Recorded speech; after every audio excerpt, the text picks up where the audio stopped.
मैं 15 साल की थी। मैंने अपने शादी के बारे में सोचा तक नहीं था। मेरे तो बहुत बड़े बड़े सपने थे, बहुत ज़्यादा ऊंचे ख्वाब थे कि मैं पढ़ लिख कर ये करूँगी वो करूँगी, या तो डॉक्टर बनूँगी या फिर टीचर। लेकिन मेरी किस्मत में इतनी जल्दी मेरा फैसला भी कर दिया था कि मैं जितना हैरान होती उतना कम था। इस शादी में सिर्फ मेरे पापा ही शामिल थे और मेरे किसी घर वाले को इस बारे में बिल्कुल भी पता नहीं था। वैसे भी मेरी शादी कौन सी मेरी खुशी से और मेरी इजाज़त से बहुत अच्छे इंसान से हो रही थी जो ज़्यादा लोग आते। मेरा होने वाला पति एक बहुत बीमार और पागल इंसान था जो आज शादी वाले दिन भी जंजीरों से बंधा हुआ था जो फेरों के वक्त खोली गई थी। मैंने इस शादी से बचने की बहुत ज़्यादा कोशिश भी की थी, लेकिन फिर मैं बहुत ज़्यादा मजबूर हो गई और मुझे इस शादी के लिए हाँ करनी ही पड़ी। वरना कहाँ एक 15 साल की लड़की और कहाँ एक 50 साल का पागल इंसान। उसको तो ये भी नहीं पता था कि आज उसकी शादी है। थोड़ी देर में मुझे दुल्हन बनाकर बाहर बिठा दिया गया और उस पागल इंसान को भी लाकर मेरे पास बैठा दिया गया जो बच्चों की तरह खुश हो रहा था और हाथों से तालियां बजा रहा था। आज मेरी शादी है। थोड़ी देर में वहाँ पे पंडित जी भी आ गए और हमें जयमाला के लिए खड़ा कर दिया गया। मैंने उम्मीद भरी नज़रों से एक बार इधर उधर देखा, लेकिन कोई भी हमदर्द न पाकर दोबारा नजरें झुकाकर चमत्कार जैसे हम गरीबों के साथ कहाँ होता है। इसके बावजूद भी मैं भगवान से प्रार्थना कर रही थी कि कोई तो ऐसा रास्ता निकल जाए कि मुझे शादी न करनी पड़े या कुछ ऐसा बुरा हो जाए कि शादी ही टल जाए। लेकिन अभी तक इन दोनों दुआओं में कोई भी हालात नजर नहीं आ रहे थे। मेरे पापा टाइम से पहले ही वहां आ गए थे और उन्हें ऐसा बैठ देखकर मुझे बहुत ज़्यादा गुस्सा आ रहा था और उनसे नफरत महसूस हो रही थी, क्योंकि सबका जिम्मेदार वही थे। उन्हें अपनी बेटी की ज़िंदगी बर्बाद होने की कोई फिक्र, कोई एहसास ही नहीं था।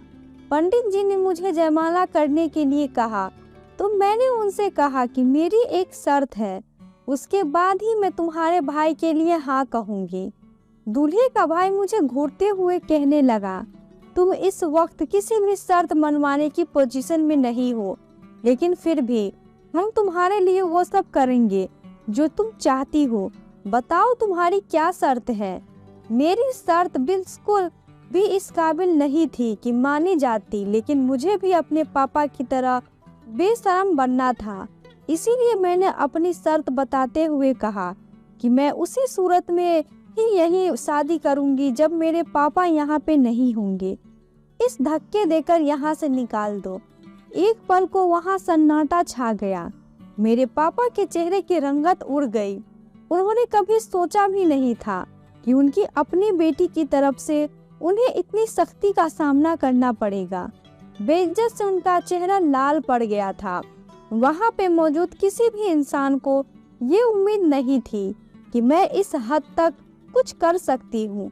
अगर मेरे बस में होता तो मैं उससे भी ज़्यादा कड़ी शर्तें रख देती और उसके साथ कुछ करती, जिसकी वजह से आज ये सब झेलने पे मजबूर हूँ। वहाँ मौजूद सब लोग सोच में पड़ गए कि एक बेटी अपने बाप के खिलाफ इतनी बड़ी बात कैसे कर सकती है, लेकिन मैंने इसी शर्त पे शादी करने की हामी भरी थी। मेरे पागल होने वाले पति को किसी भी बात का कोई एहसास नहीं था। तभी उसका भाई उठा और मेरे पापा को कहने लगा कि तुम्हें अब जाना होगा। शर्त तो पूरी हो गई। यह सब कुछ मैंने खास मकसद के लिए किया था कि शायद मेरे पापा इन वक्त पे बदल जाए और उनका दिल बदल जाए और उनके दिल में मेरे लिए हमदर्दी और प्यार जग जाए, वो मुझे इस बेजोड़ शादी से बचा ले। लेकिन ऐसा कुछ न हो सका और वो चुपचाप वहाँ से चले गए। अब मेरे पास और कोई दूसरा रास्ता नहीं था। इससे पहले कि मैं जयमाला करती, भगवान की तरफ से जैसे चमत्कार हो गया। अचानक दरवाजा खुला और आंधी तूफान की तरह मेरी मम्मी अंदर आ गई। मेरी मम्मी ने बहुत हैरत से मेरा यह दुल्हन वाला रूप देखा। मैं जानती थी उनके दिल में भी उस वक्त टुकड़े टुकड़े हो गए होंगे। और माओ की तरह मेरी माँ की ख्वाहिश थी कि मुझे अपने हाथों से सजा संवरा कर विदा करती, मगर किस्मत ही उस मोड़ पे ले आई थी। उन्हें शायद पता चला कि मेरे पागल होने वाले पति मेरी माँ को देखकर तालियां बजाने लगा और उनके पैरों में बैठ गए। मेरी माँ अपने साथ पुलिस भी लेकर आई थी। मैं भागते हुए अपनी माँ के गले लग गई और पुलिस ने वहाँ मौजूद सब लोगों को हथकड़ी पहनाना शुरू कर दी। वहाँ पे मौजूद लोगों तो जैसे घबरा गए थे, क्योंकि यह सब बिल्कुल उनकी सोच से अलग हुआ था। उन्होंने सोचा भी नहीं था कि ऐसा भी कुछ हो जाएगा, और खबर तो मुझे भी नहीं थी कि मेरी माँ मुझे बचाने के लिए इस हद तक चली जाएंगी।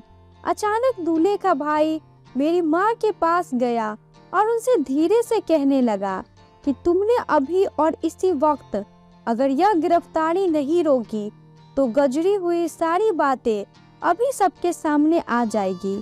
तुम अपनी बेटी को बताओ कि हमारा और तुम्हारा पास्ट में बहुत गहरा ताल्लुक था। अपनी बेटी की शादी तो तुमने रुकवा दी है, लेकिन अभी और इसी वक्त तुमने पुलिस को वापस नहीं भेजा, तो उम्मीद मत रखना कि मैं तुम्हारे बारे में क्या क्या तुम्हारी बेटी को बताऊंगा।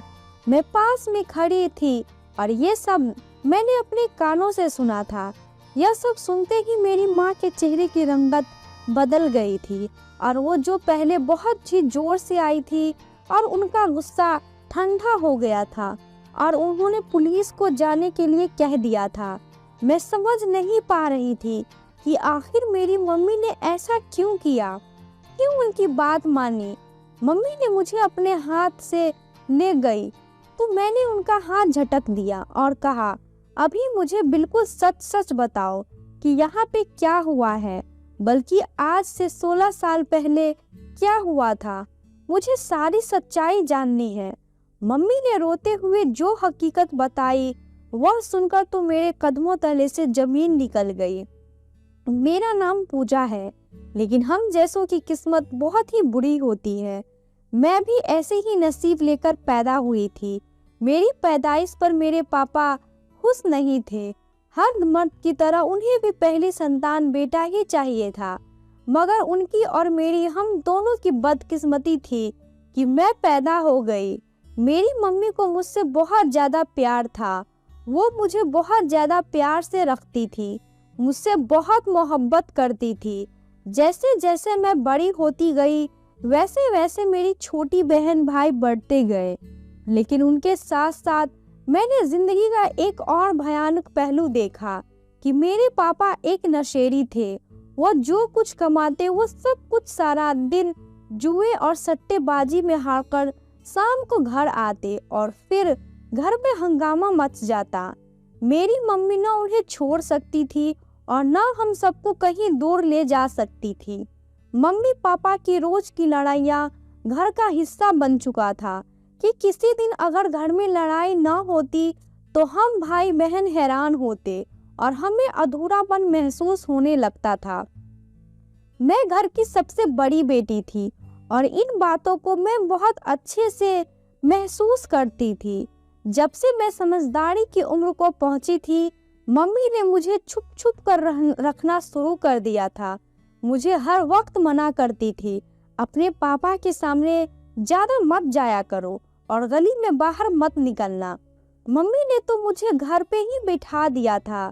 पता नहीं उन्हें किस बात का डर था। मैंने कई बार मम्मी से पूछने की कोशिश की, मगर वो हमेशा मुझे टाल देती थी। यहाँ तक कि मुझे मम्मी ने घर पे बिठा लिया था। हालांकि मैं बहुत ज़्यादा इंटेलिजेंट थी और 15 साल की उम्र में ही मैंने मैट्रिक पास कर लिया था। मैं अक्सर मम्मी से उनकी उम्र की औरत से बातें करते हुए सुना करती थी कि वो कहती थी, मैं बस अपनी बेटी के थोड़ा और बड़ा होने का इंतजार कर रही हूँ। 18 साल के होते ही उसकी शादी कर दूंगी। मैं उसको उसके पापा के नशे के हाथ नहीं लगने दूंगी। उस समय मुझे मम्मी की बातें समझ में नहीं आती थी कि भला मुझे मेरे पापा से छुपाने की क्या ज़रूरत है।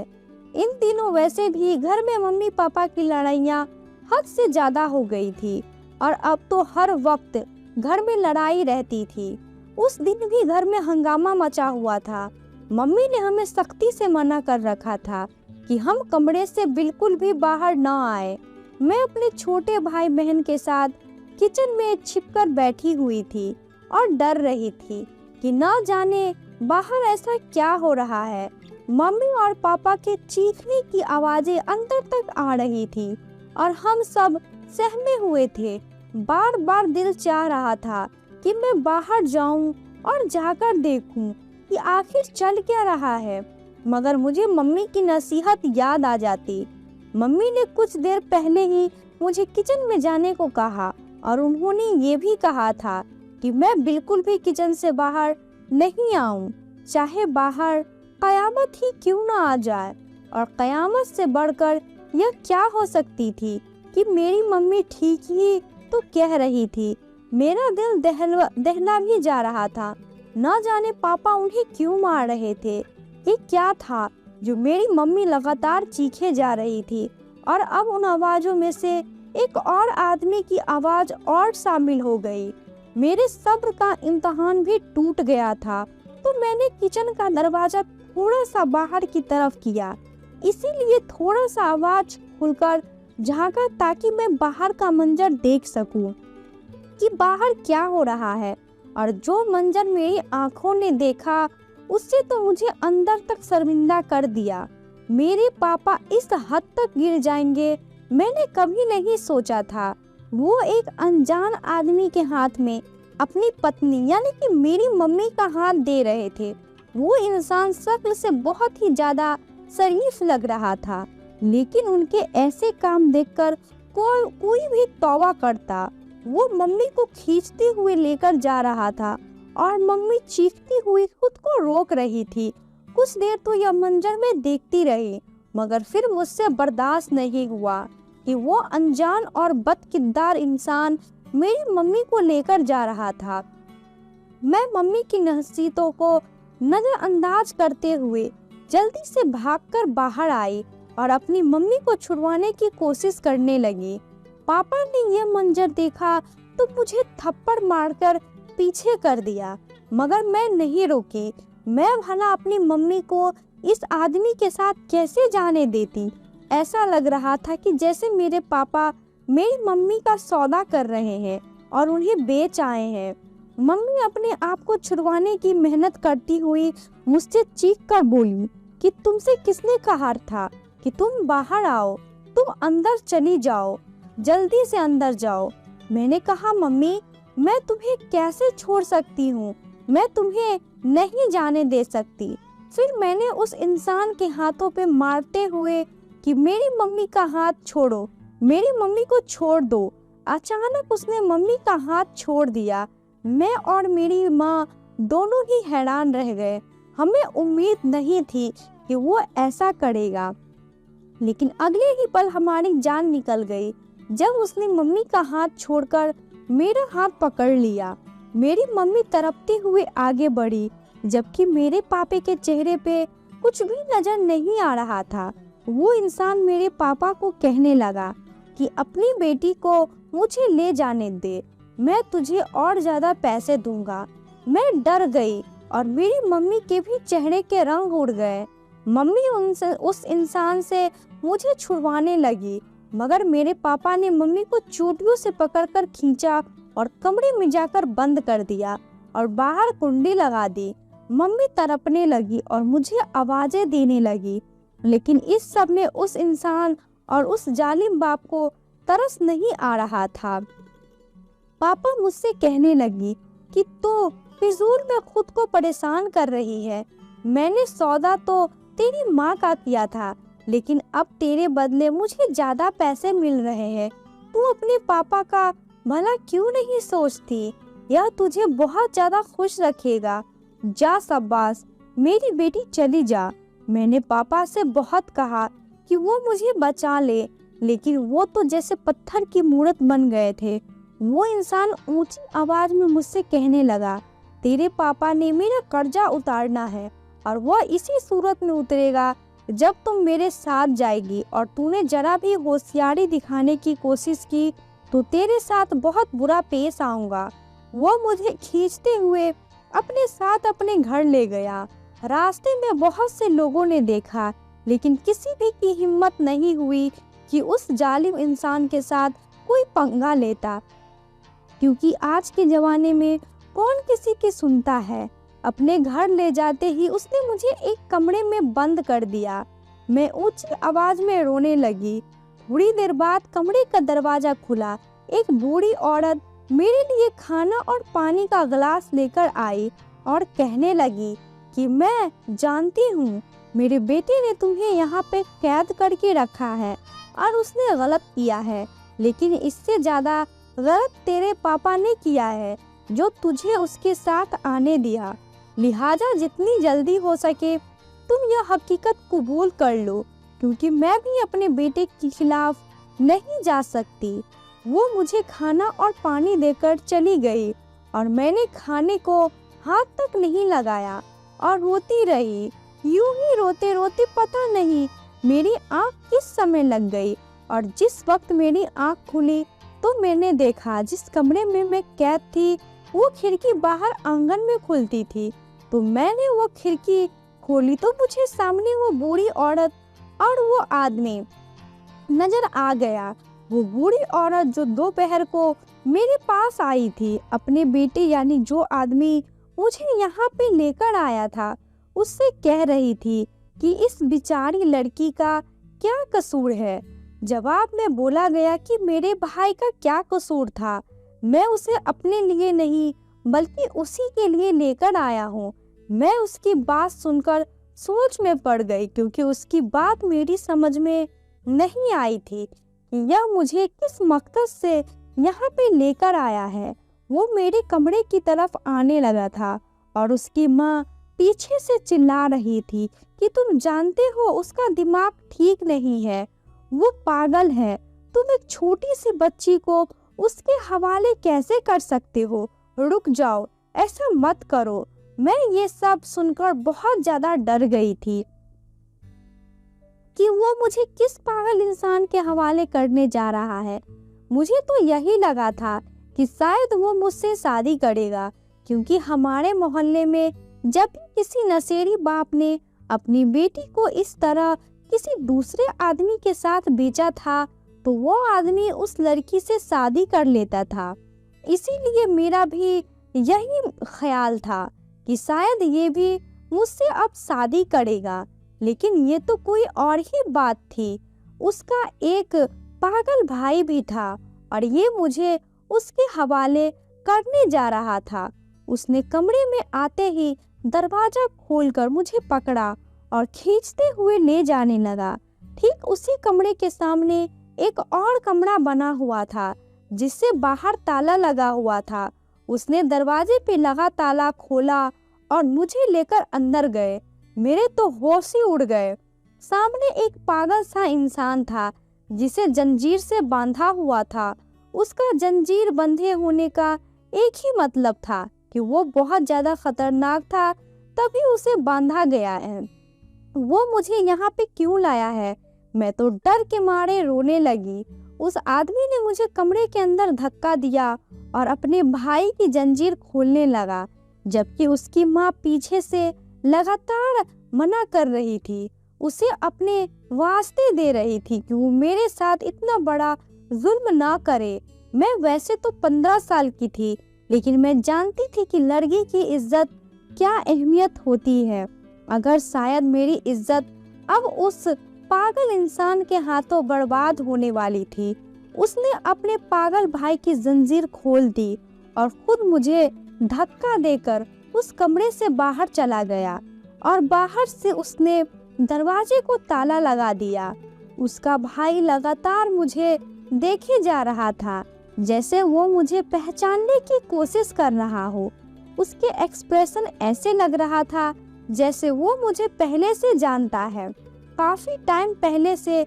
लेकिन मैं तो उलझन का शिकार थी, क्योंकि मैं तो उसे पहली बार देख रही थी। अचानक वो पागल इंसान पूरी रफ्तार के साथ भागता हुआ मेरे पास आया और मैं डरकर दीवार से चिपक गई और अपनी आंखें बंद कर ली। लेकिन ये क्या हुआ, आते ही मेरे कदमों में बैठ गया और मेरे पैरों को हाथ लगाते हुए कहने लगा, शुक्र है तुम आ गई। इतने सालों से मैं तुम्हारा इंतजार कर रहा हूँ।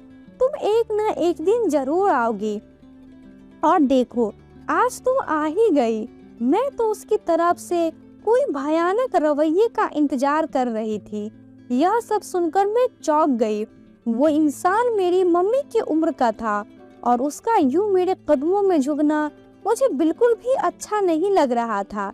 मैंने उसे उठाते हुए कहा कि आप कौन हो, मुझे बताइए, और ये भी बताइए आप सालों से मेरा ही इंतजार क्यों कर रहे थे।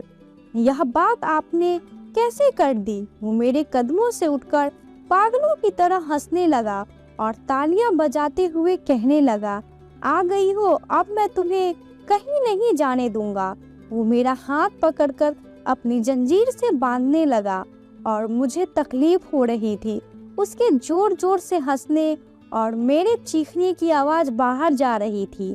आखिर उस औरत ने मुझ पे तरस आया और उसने दरवाजा खोल दिया और मुझे उस पागल इंसान के चंगुल से छुड़वाया और मुझे अपने साथ लेकर अपने कमरे में आ गई। मुझे समझ नहीं आ रहा था कि उस घर की ऐसी कौन सी कहानी है। देखने में तो वो इंसान जो मुझे मेरे पापा से खरीद कर लाया था वो एक अच्छा आदमी लग रहा था, मगर उसने बहुत ज्यादा बुरी हरकत की थी। वो मुझे यहाँ पे यूं पैसों से खरीद कर लाया था। वो आते ही अपनी माँ से लड़ने लगा कि वो मुझे वहाँ से क्यों निकाल कर लेकर आ गई। कहने लगा, आप जानती हैं ना मैं कितने समय से इन सब के पीछे था, और जब मैंने बदला लेने की ठान ली थी तो अब आप इस रास्ते की दीवार बनकर आ गई है। ऐसा मत करे। और वो मुझे दोबारा खींचकर उस पागल के कमरे में ले जाने लगा। जबकि मैं चीखने लगी, वो औरत भी बार बार यही कह रही थी, तुम जानते हो ये ठीक नहीं है। इस लड़की का वहाँ उसके पास भेजना खतरे से खाली नहीं है। इस पर यह जुल्म मत करो। उसकी माँ ने जबरदस्ती आगे बढ़कर मुझे छुड़वाया और अपने कमरे में ले गई, वरना वो तो दोबारा से मुझे उस पागल के कमरे में भेज दी होती जो मुझे भी जंजीरों से बांधना चाह रहा था। मुझे समझ में नहीं आ रहा था कि आखिर ये किस बदले की बात कर रहा है। अगर मेरे पापा से कोई बदला लेना है तो वो उनसे ले, मुझे बीच में क्यों लाया जा रहा है। मैंने तो उनकी शक्ल भी कभी नहीं देखी और ना ही मुझे उसके बारे में कुछ पता था। वो तो औरत बताने लगी कि मेरे सिर्फ ये 2 बेटे हैं और 1 बेटी है। ये आपस में दोनों भाई एक दूसरे से बहुत प्यार करते हैं और उसकी हर ख्वाहिशों को पूरा करना अपना फर्ज समझता है। उन दोनों भाइयों में बहुत ही ज्यादा प्यार था, मगर उसके बाद वो चुप हो जाती है। आगे की कहानी वो मुझे नहीं बता पा रही थी। शायद उनमें इतनी हिम्मत नहीं थी या फिर वो मुझे बताना नहीं चाह रही थी। मुझे जानना था कि सिर्फ ऐसा क्या हुआ था। ये भाई पागल हो गया और बड़े भाई ने अपने आप को यूं बदल लिया। मुझे लगता था जरूर उनकी जिंदगी में कोई ऐसा इंसान आया होगा जो मेरे ही खानदान से होगा, इसीलिए तो यह बदले के लिए मुझे यहाँ पे लेकर आए हैं। वो इंसान मुझे लगातार अपने पागल भाई के हवाले करने पे तुल पड़ा था, जबकि मैं उसकी माँ की शुक्रगुजार थी। उन्होंने मुझे यहाँ पे पनाह दी थी। मुझे यहाँ पे आए हुए 4 दिन हो गए थे और अभी तक मेरे घर से कोई भी मुझसे मिलने के लिए नहीं आया था। अपने पापा के बारे में तो मुझे पता था कि उन्हें पता भी होगा तो नहीं आएंगे, जबकि मेरी मम्मी को शायद यहाँ के एड्रेस का भी पता नहीं था, वरना वो तो अब तक मुझसे मिलने के लिए आ गई होती। मुझे घर से बाहर जाने की परमिशन नहीं थी। कभी कभी मुझे बहुत ज़्यादा दुख होता था कि मैं इतनी गरीब क्यों हूँ, मेरे पास इतने पैसे क्यों नहीं हैं कि मैं उनका कर्ज उतार सकूं और मेरी जान यहाँ से बच जाती। बूढ़ी औरत मुझे तसल्ली देती रहती कि तुम मेरे बेटे के खिलाफ कोई बद्दुआ न करना।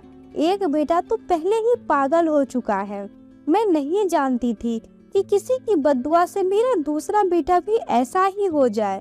मुझे यह जानकर बहुत हैरत हुई कि वो बड़ा भाई शादीशुदा था और उसके 4 बच्चे थे और उसकी पत्नी बच्चों के साथ दूसरे शहर में रहती थी।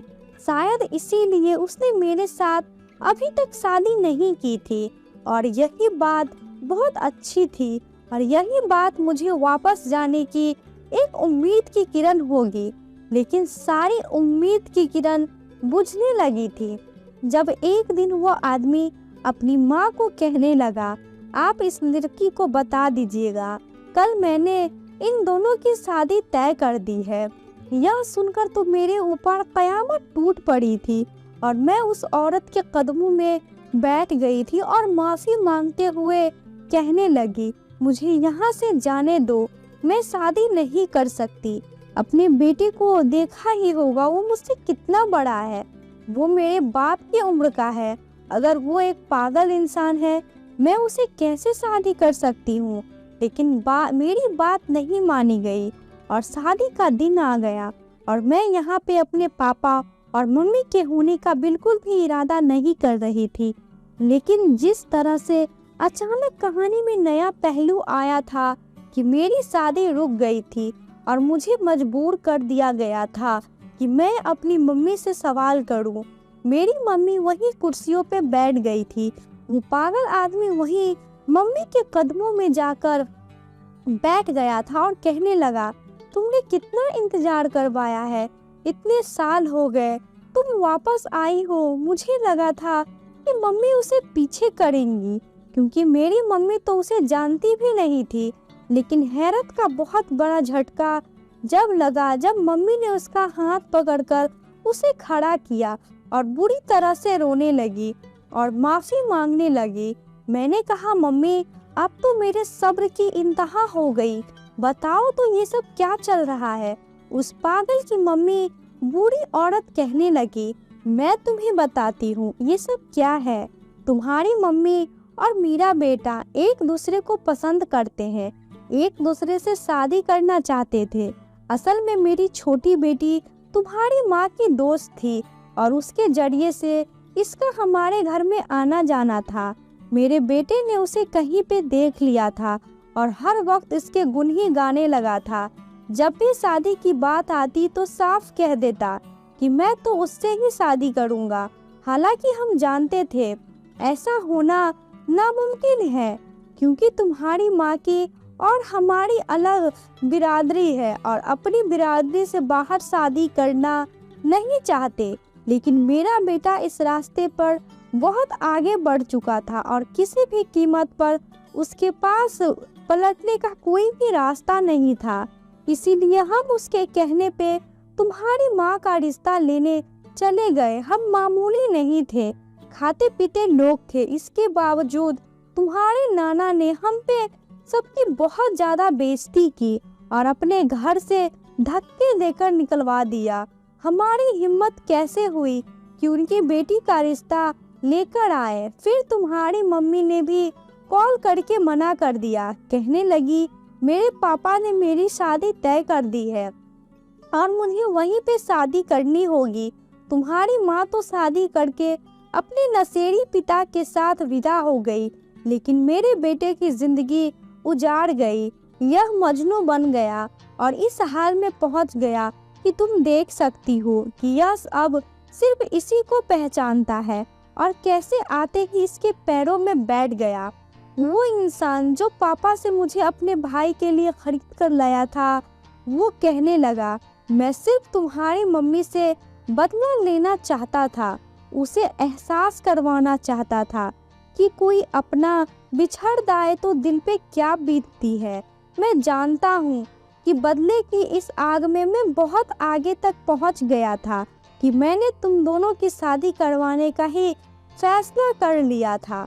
मेरी माँ मुझे मना करती रही लेकिन मैंने उनकी एक नहीं सुनी। लेकिन मेरे भाई की इस हालत की जिम्मेदार सिर्फ और सिर्फ तुम्हारी माँ है जो उसको छोड़कर चली गई थी।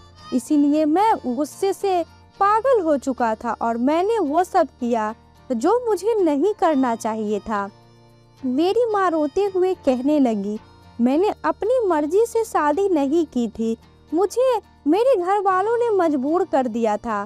पापा ने धमकी दी थी, अगर उनकी मर्जी से शादी नहीं की तो वो उसे जान से मार देंगे। इसीलिए मैं अपने प्यार की जान बचाने की खातिर चुप हो गई थी और जो पापा ने कहा मैंने वही किया। किस्मत ने मेरे साथ भी कुछ अच्छा नहीं किया, एक नशेड़ी पति के पल्ले बांध दिया, जिसकी वजह से न मैं आगे की हूँ और न ही पीछे की। इस सारे खेल में मुझे सिर्फ एक बात अच्छी लगी थी कि उसका पागलपन मम्मी को देखते ही जैसे कहीं दूर चला गया था। मम्मी का हाथ पकड़कर फिर से अपने बीते हुए कल की बातें दोहरा रहा था। अब मेरा एक फैसला करने की बारी थी और मैं जानती थी कि मेरी माँ के लिए ये एक्सेप्ट करना बहुत मुश्किल होगा, मगर मैंने अपनी माँ को मजबूर किया कि अपने पहले पति से डाइवोर्स लेकर अपने प्यार के पास चली जाए, अपनी मोहब्बत से शादी कर ले ताकि वो पहले जैसा हो सके, क्योंकि मैं जानती थी उसे सिर्फ मेरी मम्मी की मोहब्बत ही ठीक कर सकती है। और मैं यह भी जानती थी कि मेरे पापा कभी नहीं सुधर सकते। मेरी माँ को तो उनसे पहले ही डाइवोर्स ले लेनी चाहिए थी, लेकिन अभी देर नहीं हुई थी। इसीलिए मैंने अपनी माँ के हर फैसले पर और उसके हर कदम पर उनका साथ दिया था। आज हम इतने सालों के बाद हम भाई बहन कामयाब हैं, तो इसका सारा क्रेडिट हमारे सौतेले पापा को जाता है, जो हमारे लिए सगे बाप से भी बढ़कर साबित हुए। मेरी मम्मी की मोहब्बत ने आखिरकार उनको ठीक कर दिया। आज की कहानी आपको कैसी लगी? इस कहानी के बारे में कमेंट करके हमें ज़रूर बताएं। वीडियो को लाइक करके चैनल को सब्सक्राइब कर लीजिए, साथ में घंटी को दबाकर ऑल पे कर लें ताकि आने वाले वीडियो का नोटिफिकेशन आपको तुरंत मिले। मिलती हूँ अगले वीडियो में, तब तक के लिए धन्यवाद।